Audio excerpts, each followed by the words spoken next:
Hello friends, നമസ്കാരം. Sundays വിത്ത് സെൽമയിലേക്ക് നിങ്ങൾക്ക് ഏവർക്കും സ്വാഗതം.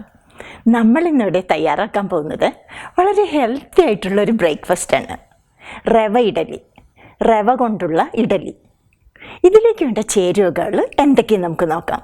റോസ്റ്റ് ചെയ്ത റവ 1 കപ്പ്, പുളി കുറഞ്ഞ കട്ടത്തൈര് 1 കപ്പ്, കടുക് 1/2 ടീസ്പൂൺ, സവോള വളരെ ചെറുതായിട്ട് കട്ട് ചെയ്തത് 1 ചെറുത്, പച്ചമുളക് വളരെ ചെറുതായിട്ട് കട്ട് ചെയ്തത് 1 എണ്ണം, ബീൻസ് വളരെ ചെറുതായിട്ട് കട്ട് ചെയ്തത് 6 എണ്ണം, ക്യാരറ്റ് വളരെ ചെറിയ ക്യൂബായിട്ട് കട്ട് ചെയ്തത് 1 എണ്ണം, ഇഞ്ചി വളരെ ചെറുതായിട്ട് കട്ട് ചെയ്തത് 1 ചെറിയ പീസ്, കറിവേപ്പില വളരെ തിന്നായിട്ട് കട്ട് ചെയ്തത് 1 തണ്ട്, കായപ്പൊടി 1/2 ടീസ്പൂൺ, ബേക്കിംഗ് സോഡ 1/2 ടീസ്പൂൺ, വെളിച്ചെണ്ണ 1 ടേബിൾ സ്പൂൺ, മല്ലിയില വളരെ ചെറുതായിട്ട് കട്ട് ചെയ്തത് 1 ടേബിൾ സ്പൂൺ, വെള്ളം ആവശ്യത്തിന്, ഉപ്പ് ആവശ്യത്തിന്.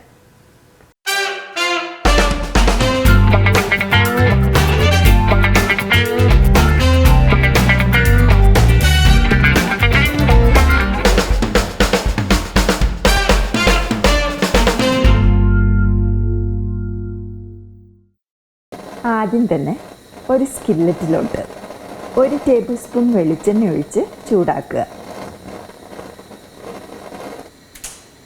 വെളിച്ചെണ്ണ ചൂടായി കഴിയുമ്പോൾ ഇതിലോട്ട് നമ്മൾ എടുത്തു വച്ചിരിക്കുന്ന 1/2 ടീസ്പൂൺ കടുകിട്ട് പൊട്ടിക്കുക.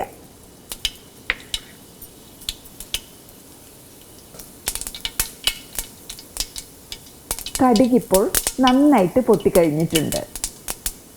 ഇതിലോട്ടിനി നമ്മൾ ചെറുതായിട്ട് കട്ട് ചെയ്ത് വെച്ചിരിക്കുന്ന സവോള, ഇഞ്ചി, പച്ചമുളക്,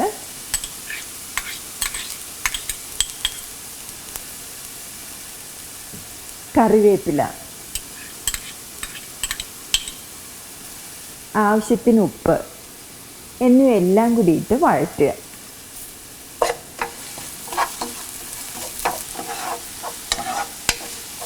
ഉള്ളി ഇപ്പോൾ നന്നായിട്ട് വഴന്നിട്ടുണ്ട്. ഇതിലോട്ടിനി നമ്മൾ കട്ട് ചെയ്ത് വെച്ചിരിക്കുന്ന ബീൻസ്,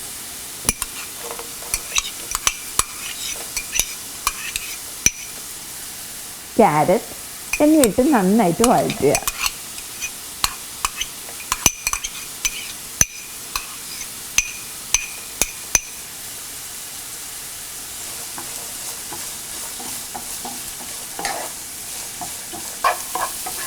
ഇതിപ്പോൾ നന്നായിട്ട് വഴഞ്ഞിട്ടുണ്ട്. നമുക്കിനി ലോ ഫ്ലെയിമിൽ വെച്ചതിന് ശേഷം നമ്മൾ എടുത്തു വെച്ചിരിക്കുന്ന കായം പൗഡർ ഇട്ട് ശരിക്കും മിക്സ് ചെയ്യുക.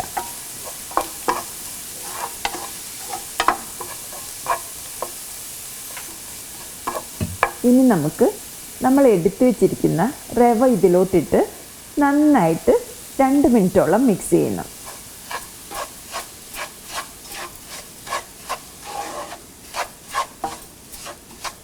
ഈ റവ ഓൾറെഡി റോസ്റ്റ് ചെയ്ത റവയാണ്.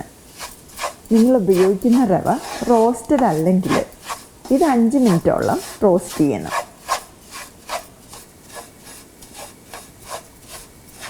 റവയുടെ കളറും മാറിപ്പോവാതെ ശ്രദ്ധിക്കണം. റവ ഇപ്പോൾ നന്നായിട്ട് ചൂടായിട്ടുണ്ട്. ഇനി നമുക്ക് ഈ റവ ഫ്ലെയിം ഓഫ് ചെയ്ത് അടുപ്പിൽ നിന്നും തണുക്കാനായിട്ട് മാറ്റി വയ്ക്കാം. ഇപ്പോൾ റവയുടെ ചൂടെല്ലാം മാറി നന്നായിട്ട് തണുത്തിട്ടുണ്ട്. ഇനി ഈ റവയിലോട്ട് നമ്മൾ എടുത്തു വെച്ചിരിക്കുന്ന പുളി കുറഞ്ഞ 1 കപ്പ് കട്ടത്തൈര്,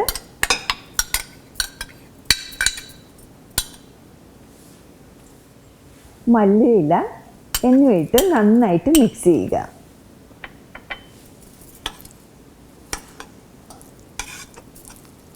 മല്ലിയിലയുടെ ടേസ്റ്റ് നിങ്ങൾക്ക് ഇഷ്ടമില്ലെങ്കിൽ മല്ലിയില ഒഴിവാക്കാം. ഇനി ഇതിലോട്ട് നമ്മൾ കുറച്ച് വെള്ളം കൂടി ഒഴിച്ചു കൊടുക്കാം.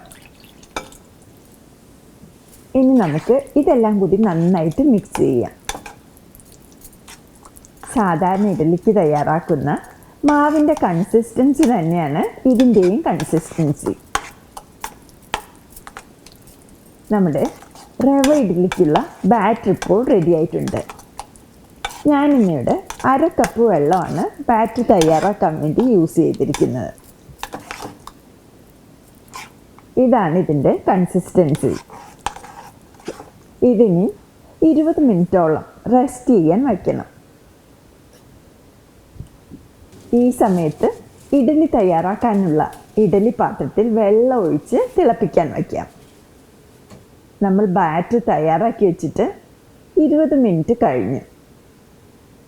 ഇനി ഇതിലോട്ട് ബേക്കിംഗ് സോഡ ആഡ് ചെയ്ത് കൊടുക്കണം. ഇതിനു വേണ്ടി നമ്മൾ എടുത്തു വച്ചിരിക്കുന്ന ബേക്കിംഗ് സോഡയിലോട്ട് കുറച്ച് വെള്ളം ഒഴിച്ച് മിക്സ് ചെയ്യാം. ഇനി ഇത് ഇഡ്ഡലി മാവിലോട്ട് ആഡ് ചെയ്ത് കൊടുക്കാം. ഇഡ്ഡലി തയ്യാറാക്കുന്നതിന് തൊട്ട് മുമ്പ് മാത്രമേ ബേക്കിംഗ് സോഡ ഇഡ്ഡലി മാവിലോട്ട് ആഡ് ചെയ്യാവുള്ളൂ. ബേക്കിംഗ് സോഡ വെള്ളത്തിൽ കലക്കിയതിന് ശേഷം മാത്രമേ ആഡ് ചെയ്യാവുള്ളൂ.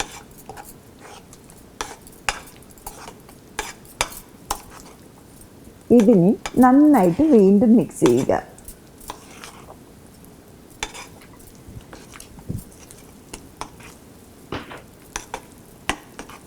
നമ്മുടെ റവ ഇഡ്ഡലിയുടെ മാവ് റെഡി ആയിട്ടുണ്ട്. ഈ മാവിന് ഇഡ്ഡലി തട്ടിലോട്ട് ഒഴിച്ചു കൊടുക്കാം. ഇതിനു വേണ്ടി നമുക്ക് ഇഡ്ഡലി തട്ടിൽ വെളിച്ചെണ്ണ ഇതുപോലെ ഗ്രീസ് ചെയ്ത് കൊടുക്കാം.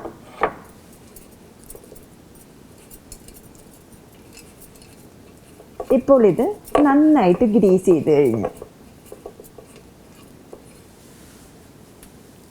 ഇനി ഇതിലോട്ട് ഇതുപോലെ മാവ് ഒഴിച്ച് കൊടുക്കുക.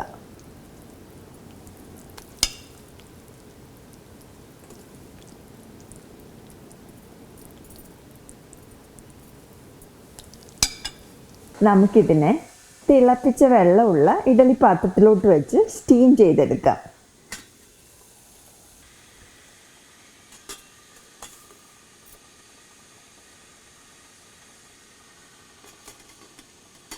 ഇത് ഏകദേശം 6-7 മിനിറ്റ് മീഡിയം ഫ്ലെയിമിൽ അടച്ചു വെച്ച് സ്റ്റീം ചെയ്യണം. ഇപ്പോൾ 7 മിനിറ്റ് കഴിഞ്ഞ് നമുക്കിനി ഇത് തുറന്നു നോക്കാം. നമ്മുടെ അടിപൊളി റവ ഇഡ്ഡലി റെഡി ആയിട്ടുണ്ട്.